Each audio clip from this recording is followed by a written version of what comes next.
So how would you describe like your sex drive or your sexuality? It's huge. It's always been huge. Always been huge? I can remember. It's like it's kind of drives me. I've always wanted to, I don't know, I think about it all the time.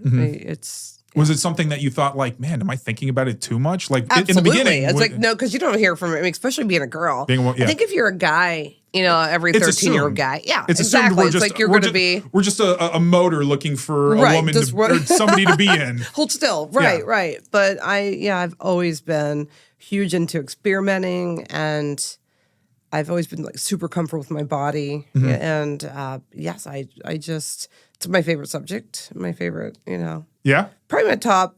Sex and food kind of. Sex is going to win. Okay. But only by like a slim margin. Okay. And then food. I love food too. So.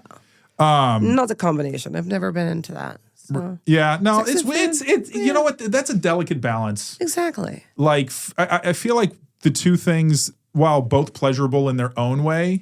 Right. Like when you have a big meal and you finish it, I feel like you don't want to have sex. You just want to. I don't want to, and I don't want to have whipped cream on anything. I don't. Maybe that's prudish. But no, it's cleanliness. Snicky. I know. I heard a girl once said her boyfriend put honey on her vagina, and she like got a horrible infection. Yeah, she did. They said it was like the next day, like literally had to go to the doctor. I was like, ew. So ever since then, but I like to have a snack in between for energy. Okay, and that's important.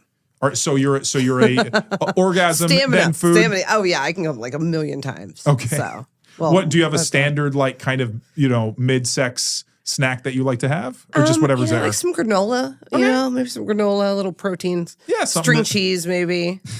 Like a marathon I don't want to get runner. too full. I don't want to be all bloated and hideous. And feel gross. Yeah, I want my boobs to stick out more in my stomach. Yeah, which would be kind of hard to not do. Well, yeah, I couldn't even imagine even if you tried for that to happen. Yeah, it would be hard. So like. From and you don't have to say how old, but like so you started experimenting pretty early on? I did. A lot of I was a chronic masturbator when I was a teenager. Okay. I had my hands in my pants like at all times. Okay. I would like even do it in the bathroom at school sometimes. Really? Yeah. Wow. The pervert. Yeah. But I mean, I kept it to myself. Yeah. I loved it. And like shower heads, not up there, but the ones that like moved. The things were great. That was like my best friend in my teenage years. Did you find like a boy? Did you have a boyfriend or a partner or somebody that was able to really kind of help? I didn't really. I think I really started out teaching myself. Okay, which is probably one of the reasons that I am really open. Like I can really come a lot now. I think you have to be comfortable with and know how things work first. So I think even though I grew up in a small town, I didn't really date much. I didn't really have like I was not like a huge promiscuous. Can't say the word person. Today. Yeah, not at all. Until later. Yeah. A huge slut now. No, I'm just kidding. Sort of. But it. I just kind of kept to myself. I mean, I had a lot of friends and stuff. I wasn't really, although I was super comfortable with myself, I had yet to branch out to like, involve other people. I did experiment with one of my best friends. I'm not all this girl talk. People probably wonder if I'm a lesbian. And it's like, no. No. I love dick way more. Like dick's up here. Pussy's like, at like a 3 as compared to dick's like 15. So nice.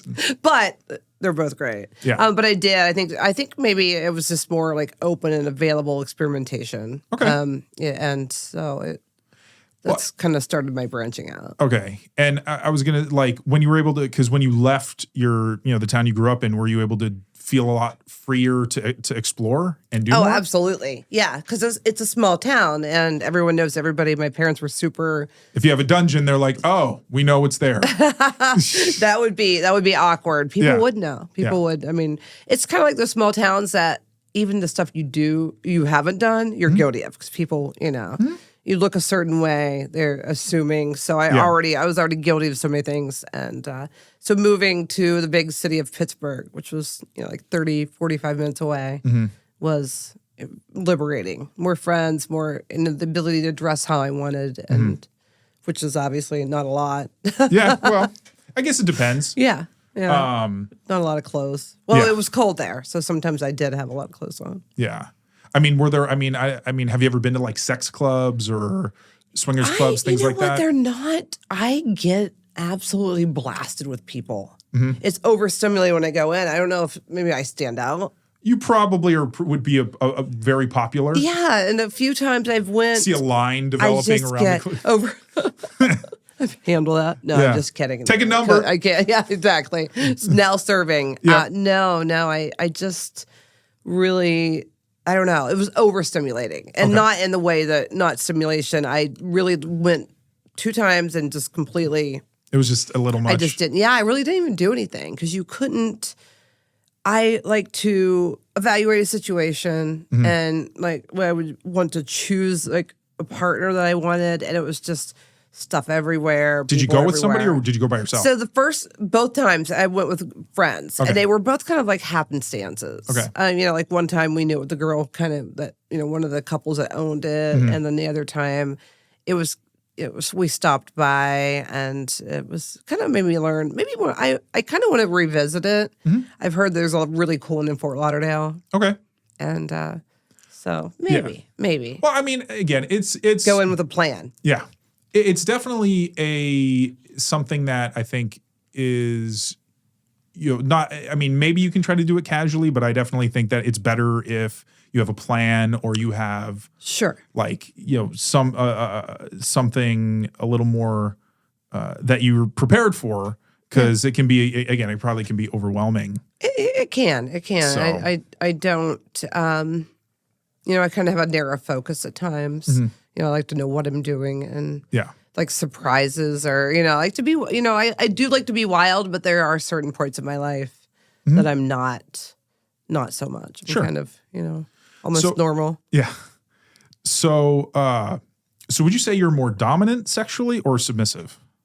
I'm not dominant, like mean. Like I don't want to hurt anybody, but aggressive. You're the assertive one. I'm an aggressor. You're gonna push somebody on the bed. Don't get me wrong. Oh yeah, I'm gonna push them down, and you're like these big boobs. Yeah. Yeah. No.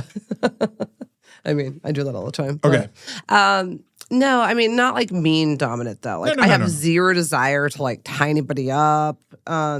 Or anything like that. So I would, but definitely the aggressor, 100%. But every now and then it is fun to be tossed around, because obviously I'm 5'9". Yeah, you're I'm not an insignificant sized person. I'm size, I think at this point, who knows? Depends on how many snacks I've had that week. But size 12-ish, so I'm not a lightweight by any means. So it's kind of like whenever when someone can toss me around. Yeah. It's cool. It's fun. It's a completely different feeling, because I'm not used to that. Yeah. And I like it. It's fun, but at the end of the day, I like to be there.